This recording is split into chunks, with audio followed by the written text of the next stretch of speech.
Hey everybody, Malik B.Outdoors. Today I'm going to come to you and I'm going to show you how to rig various creature baits along with a twin tail grub, a tube crawl, then I got a straight line crawl, then I have a lizard, and then I also have my Senko worm.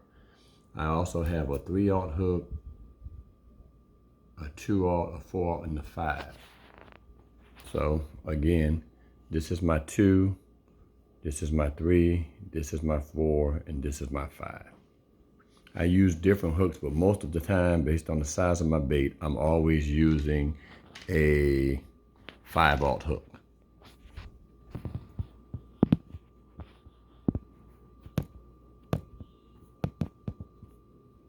For my tube grub, because it's almost 2.5 inches in length, I'm gonna use a 3/0 hook.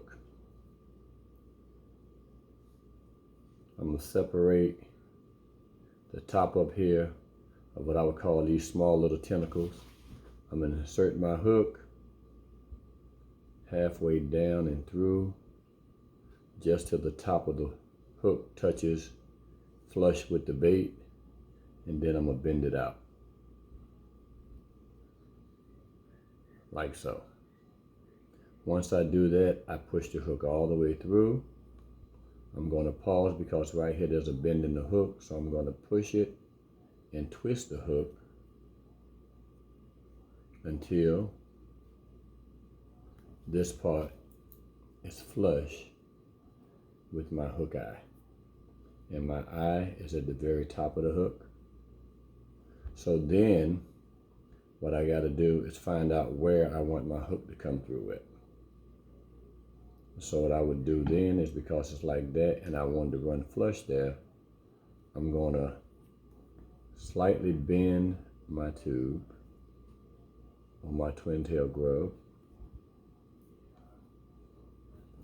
and then I'm going to do it like that. As you can see, my hook is on top. So now I want to make it weedless, and what I'm going to do is push the grub forward and let it slide back over top of the hook. So now my hook is there. Can't see it, it'll swim through the water. Anything hits it or just slightly touches it, right there, the hook pops out and it's free. After a couple of times it'll wear out the space, but you can do the same thing. Push it forward, insert the hook, and it's weedless. That's my 2.5 inch twin tail grub, which mimics a crawfish also. So then I have my tube grub. And again, I want to measure it based on the size of the hook. If the hook appears to be too big, then I wouldn't use a 4 for this guy. I would also use a 3. So I go back into my box.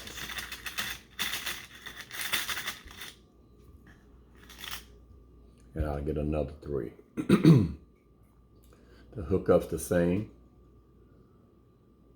but the reason I need this 3 is because I want to make sure I got complete hook insertion and it's going to run true with what it's doing. So let me make sure that's a 3 and not a 2. This is a 2/0 hook.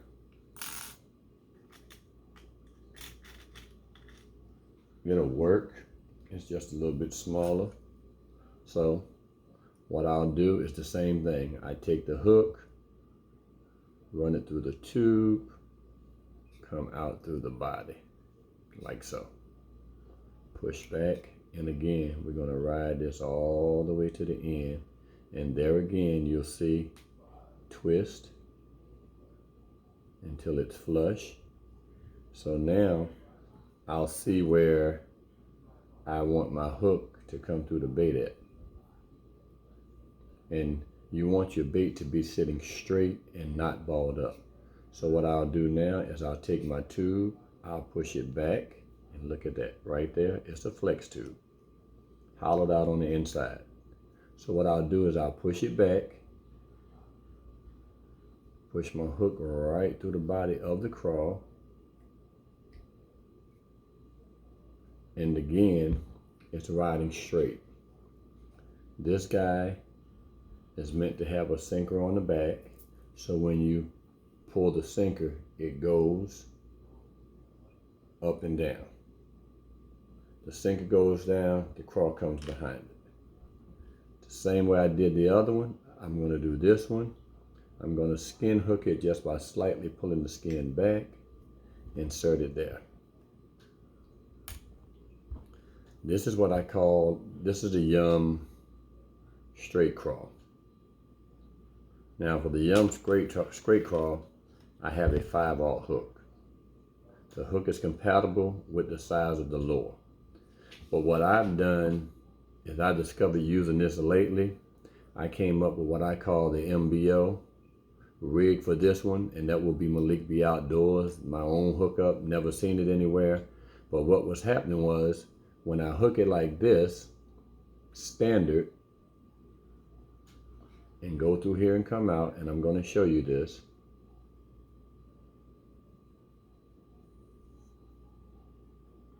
Same scenario. See how that hook fits right there with the body where it's not too big. So I'm going to do the same thing. I'm going to bend it forward where I want my hook to go through it. Let my hook come out, and everything is in line with the hook. We're going to skin hook it, and we're going to pull it back like that. Give me a minute. I'm going to go in my box. And I'm going to get another one. Now on this one, I'm going to show you what I call the MBO. And I came up with the MBO hook because I realized using it after a few times, the fish are hit and they'll tear it all to pieces. So instead of trying to fix it and recycle it so it works, once I do it the previous way, I'll take my hook now and I'm going to run it sideways through the craw. Just like that. Okay? So as I run it sideways, I run it up the hook until it's like this. You see, it can move all the way around the hook, no matter what I do to it. But the difference is, instead of coming through the body, out the body, I'm going to bend it and I'm going to go through the side of the body.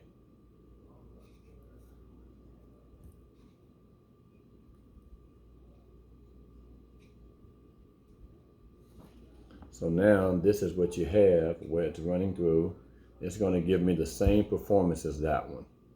The difference is, in order for me to skin hook it, I'll have to pinch it on the side, just a little bit forward, put my hook in there. The fish swallows it for the most part. This goes in its throat and comes out. Okay, that's what I classify as the MBO hook. And the best part about it is, if this part gets torn, then you can take it out and re-rig it traditional style, and you can reuse this craw without having to pinch it or cut it. Then I have the Zoom 6-inch lizard. Like I told you, I love my 5/0 hooks. You got to think about the size of the fish that you're fishing for, and most of the time you guys seen my videos that I fish for largemouth bass, ranging anywhere from 3 to my latest being a 10-pounder, which I do that often, not bragging, but I really do. I catch a lot of big fish. Go to the website and check me out, Malik B.Outdoors. So with the lizard, you look at the length of the hook tip, and that's what you put in the lizard.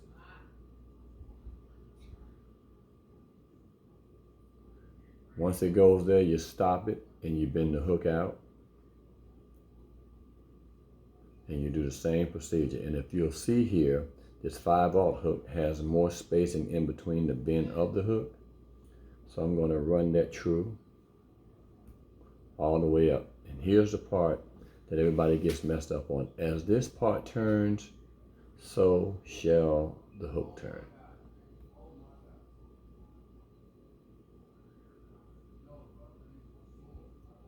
So now my lizard's on top of my hook.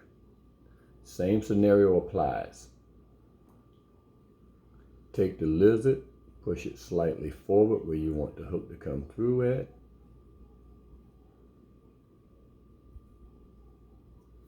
It's going to sit like that. Take the front part of the lizard, slightly push it forward.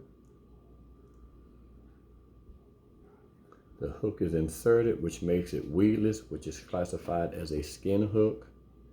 Most of the time when you rig this, you'll have a lot of debris that gets caught up on your sinker for the most part, but this part will be completely weedless.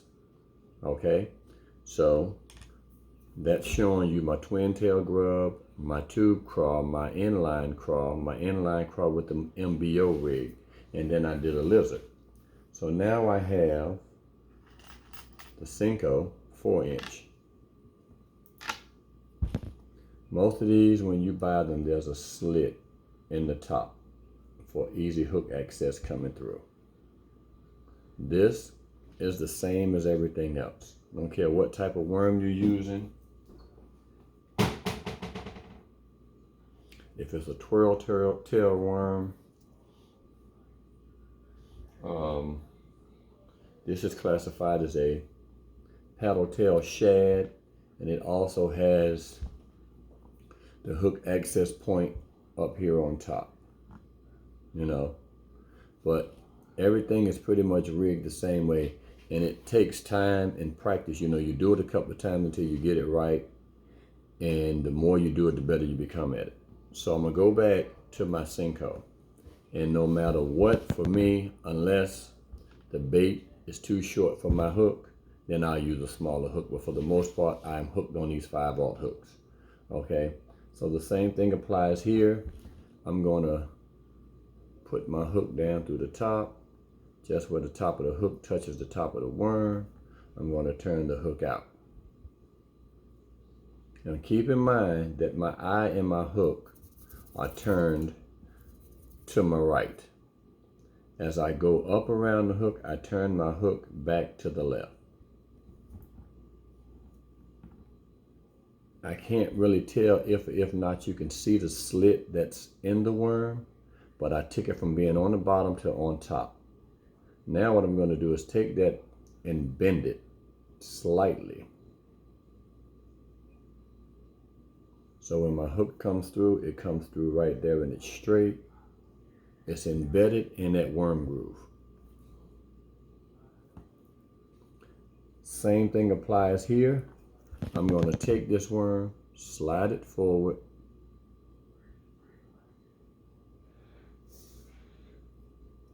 and skin hook it. It goes through the water with the greatest of ease. The fish, when they hit it, if they haven't swallowed, if they bite down on it right here, the hook pops out and they're in. Set the hook, you got your fish catch. So that's my video on how to rig soft plastic. At the same time, during this video, I'm going to show you what's classified as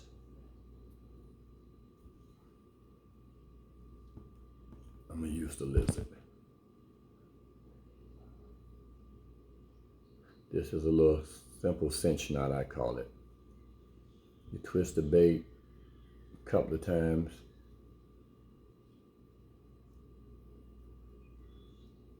Take this here, run it through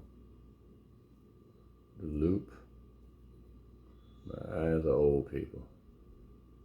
Above the tag end, add a little moisture, and draw down. That's on there, and it's going to be strong. So on this side, I'm going to put a sinker on.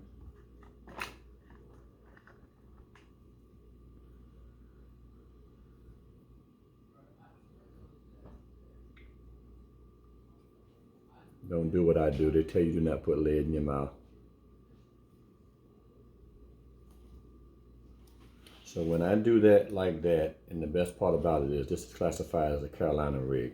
So when you reel, the weight goes up and then it falls and then comes trailing behind is your lure. So as you pull this up, that goes down. As that drops down, this comes up. This is classified as a Carolina rig, and you can fish a Carolina rig 6 inches, 8 inches, 14 inches, however far you want to go up the line. Then when I'm fishing with the craw, I always fish my craw for the most part with a Texas rig. Texas rig is just simply when the sinker is directly on top of the bait, which means it's going to fall quicker. And as I bounce this now off the bottom, every time I pull the weight, my plug is going to move with it, you know. And you'll find out that there are many different retrieves. You got what's called a hopping action, and that's what it's doing. Every time I crank, it hops. Then you got what's classified as a swimming action. I can reel it and it swims. And then you got what's classified as the yo-yo. And the yo-yo is I just simply reel it and bounce it, reel it and bounce it. It's just simply going up and down. It's called the yo-yo action. Each one of these can be rigged and fished the same way, either Carolina rig or Texas rig, but my favorite is always the Carolina rig. And when I'm Carolina rigging, this is about as much space as I put in between my worm and my sinker or whatever my lure is, for the simple fact that when this hits the dirt, it kicks up soot from the bottom, it attracts the fish attention, the fish turn around, the weight is down, and now the lure is up. So as I pull the weight up, the lure goes down. As the weight goes down, the lure goes up. Anyway, just from some of the helpful hints from Malik B.Outdoors. Any questions or comments, leave them on my inbox, subscribe. I hope this has been helpful for you. Stay tuned. What I'm going to do next is show you guys how to fine tune your bait casters for people who are trying to learn how to fish with them and don't understand them. I have a few key pointers that might help you out. I went from a 33 to a bait caster, and ever since I got that bait caster, I don't want nothing else. I use open face when I'm crappie fishing, but the bait caster is my go-to lure. So like I said, I hope you enjoyed the videos and the tips. As always, Malik B.Outdoors, deuces.